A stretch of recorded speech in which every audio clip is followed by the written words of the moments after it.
दागिने दिले. लहान लहान पोरं दोन घास खाताना बघून माता रमाई झाली.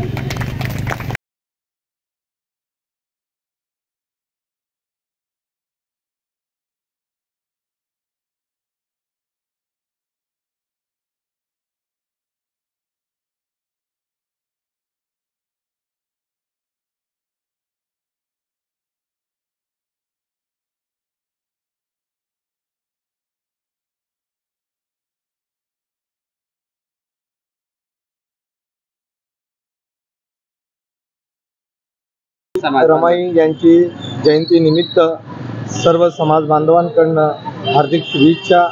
त्यागमूर्ती रमाईंनी डॉक्टर बाबासाहेब आंबेडकर यांच्या कार्याला सहकार्य केलं म्हणून आज समाज एवढा जागृत आणि स्वाभिमानी आहे. जयंती निमित्त मी सर्व समाज बांधवांकडून हार्दिक शुभेच्छा देतो.